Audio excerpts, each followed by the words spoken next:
ಈಗ 5ನೇ ಅಧ್ಯಾಯ ಕೊನೆಯ ಅಧ್ಯಾಯ ಸತ್ಯನಾರಾಯಣ ವ್ರತ ಕಥೆಯಲ್ಲಿ ಬರುವಂತಹ ಅಧ್ಯಾಯ ಕೊನೆಯ ಅಧ್ಯಾಯ. ಈ ಅಧ್ಯಾಯದಲ್ಲಿ ಒಬ್ಬ ರಾಜನ ಕಥೆ ಆರಂಭವಾಗ್ತದೆ. ತುಂಗಧ್ವಜ ಅಥವಾ ಅಂಗಧ್ವಜ ಎಂಬಂತಹ ಒಬ್ಬ ರಾಜ. ಅಂತಹ ರಾಜನು ಪ್ರಜೆಗಳನ್ನು ತನ್ನ ಮಕ್ಕಳನ್ನು ಹೇಗೆ ಪಾಲಿಸಬೇಕು ಅದೇ ರೀತಿಯಲ್ಲಿ ಪಾಲಿಸುತ್ತಾ ರಾಜ್ಯಭಾರವನ್ನು ಮಾಡ್ತಾ ಇದ್ದಾನೆ.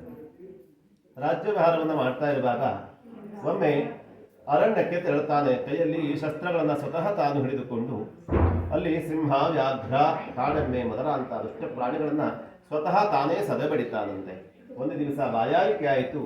ಒಂದು ಆಲದ ಮರದ ಕೆಳಗಡೆ ಕುಳಿತುಕೊಂಡಿರ್ತಾನಂತೆ. ಪಟಮೂಲಂಗತ್ವ ಯೋಚಿಸ್ತಾನೆ, ಇನ್ನು ಮುಂದೆ ಈ ಅರಣ್ಯದಲ್ಲಿ ಯಾವ ರೀತಿಯಂತಹ ದುಷ್ಟ ಪ್ರಾಣಿಗಳ ಕಾಟವೂ ಇಲ್ಲ, ಪ್ರಜೆಗಳು ನಿಶ್ಚಿಂತೆಯಿಂದ ಜೀವನವನ್ನು ಮಾಡಬಹುದು ಎಂಬುದಾಗಿ ತಿಳಿದುಕೊಂಡು ಯೋಚಿಸ್ತಾ ಇರುವಂತಹ ಸಮಯ. ಆ ಕಾಲದಲ್ಲಿ ಅಲ್ಲಿಯೇ ಸ್ವಲ್ಪ ದೂರದಲ್ಲಿ ಸನಿಹದಲ್ಲಿ ತತ್ರ ಗೋಪಾಲಕ ಸರ್ವೇ ಕುರುವಂತೆ ರಥವತ್ತಮಂ. ಗೋಪಾಲಕರು ಅಂದರೆ ಹಸುಗಳನ್ನು ಕಾಯುವಂತಹ ಜನರು ಸತ್ಯನಾರಾಯಣ ಸ್ವಾಮಿ ರಥವನ್ನು ಭಕ್ತಿಯಿಂದ ಆಚರಿಸ್ತಾ ಇದ್ದಾರೆ. ಭಕ್ತಿಭಾವದಿಂದ ಸತ್ಯನಾರಾಯಣ ವ್ರತವನ್ನು ಆಚರಿಸುವಾಗ ಅಲ್ಲಿ ಆ ರಾಜನನ್ನು ನೋಡಿದಾಗ ಗೋಪಾಲಕರು ಸಂತೋಷಚಿತ್ತರಾಗ್ತಾರಂತೆ. ಯಾಕೆ? ರಾಜ ಪ್ರತ್ಯಕ್ಷ ದೇವತ, ಪ್ರತ್ಯಕ್ಷವಾದಂಥ ದೇವನಾದಂಥ ರಾಜನೇ ಇವತ್ತು ದಿವಸ ನಮ್ಮ ಎದುರುಗಡೆ ಬಂದಿದ್ದಾನೆ ಅಂತಾದರೆ ನಾವು ಮಾಡಿದಂಥ ವ್ರತಕ್ಕೆ ಸಂಪೂರ್ಣ ಪ್ರತಿಫಲ ನಮಗೆ ಸಿಕ್ಕಿದೆ ಎಂಬುದಾಗಿ ತಿಳಿದುಕೊಂಡವರಾಗಿ ಗೋಪಾಲಕರು ವ್ರತವನ್ನು ಪೂರೈಸಿ ಸತ್ಯನಾರಾಯಣನ ಪ್ರಸಾದವನ್ನು ಕೈಯಲ್ಲಿ ಹಿಡಿದುಕೊಂಡು ಬಂದು ಸತ್ಯನಾರಾಯಣನ ಪ್ರಸಾದ ಸ್ವೀಕರಿಸಬಹುದು ಎಂಬುದಾಗಿ ನಮಸ್ಕಾರವನ್ನು ಮಾಡಿ ತೆರಳುತ್ತಾರಂತೆ. ರಾಜ ತನ್ನ ನಾಮ ಸಹ ರಾಜನು ಸತ್ಯನಾರಾಯಣನ ಪ್ರಸಾದವನ್ನು ಸ್ವೀಕರಿಸಲಿಲ್ಲ. ಒಂದು ಕ್ಷಣದಲ್ಲಿ ನಮಸ್ಕಾರವನ್ನು ಕೂಡ ಮಾಡಲಿಲ್ಲ. ಇಡೀ ಜಗತ್ತಿನಲ್ಲಿ ಉದಯಿಸುವಂತಹ ಸೂರ್ಯ, ಬೀಸುವಂತಹ ಗಾಳಿ, ನಡೆಯುವಂತಹ ಭೂಮಿ, ಕುಡಿಯುವಂತಹ ನೀರು, ಆಕಾಶ ಎಲ್ಲವೂ ಎಲ್ಲರಿಗೆ ಒಂದೇ ಆಗಿರುವಾಗ ಆ ಪರಮಾತ್ಮ ಹೇಗೆ ಬೇರೆ ಆಗಲಿಕ್ಕೆ ಸಾಧ್ಯವಿದೆ ಎಂಬ ಭಾವನೆಯನ್ನೂ ಕೂಡ ರಾಜನು ತಿಳಿದುಕೊಂಡಿಲ್ಲ. ನೇರವಾಗಿ ಅರಮನೆಗೆ ಬರ್ತಾನಂತೆ. ನೋಡಿದರೆ ತಸ್ಯ ಪುತ್ರ ಶತಂ ನಷ್ಟಂ ಧನಧಾನ್ಯಾದಿತ್ಯಂಚಯತ್.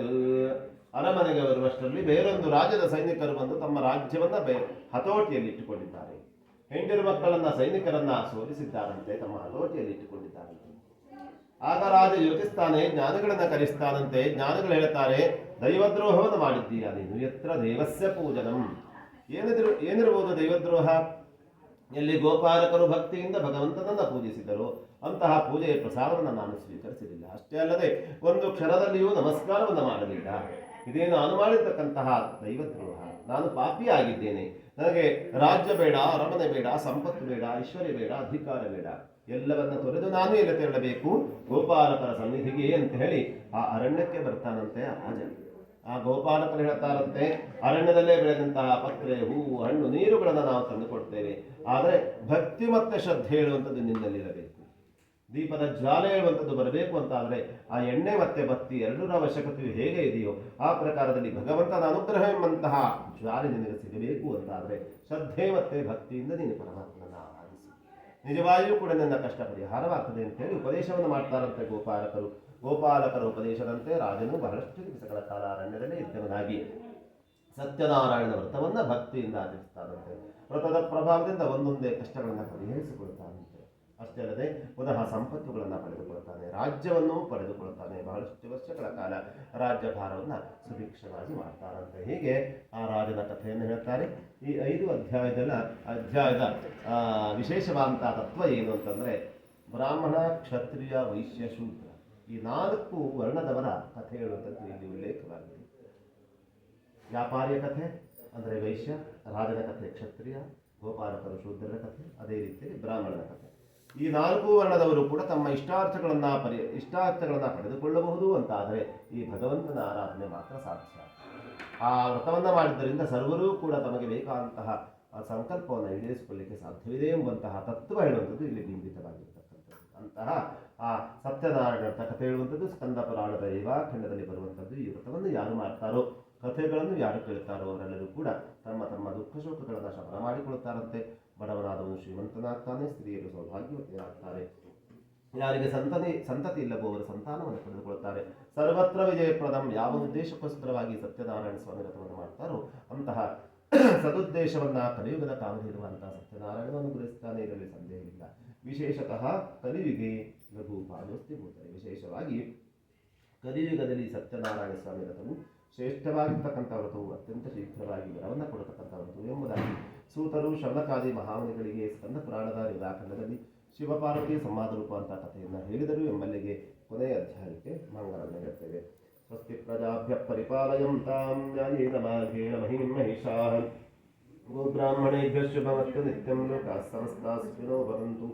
ಕಾಲೇ ವರ್ಷತು ವದ್ಯಂ ಪೃಥಿವೀ ಸತ್ಯಶಾಲಿನಿ ದೇಶೋऽಯಂ ಶೋಕರೇತಃ ಸಜ್ಜನಾಃ ಸಂತು ನಿರ್ಭಯಾಃ ಅಪುತ್ರಾಃ ಪುತ್ರಃ ಸಂತು ಪುತ್ರಃ ಸಂತು ಪೌತ್ರಿಣಃ ಅತನಾಃ ಸತನಾಃ ಸಂತು ಜೀವಂತು ಶರದಾಂ ಶತಂ.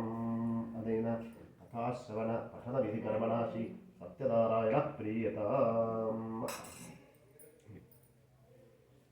ತೆಂಗಿನಕಾಯಿ ಪಡಿ ಎಲ್ಲ ಬರಲಿ ಮಹಾಮಂಗಳಾರತಿ ಆಗುತ್ತೆ.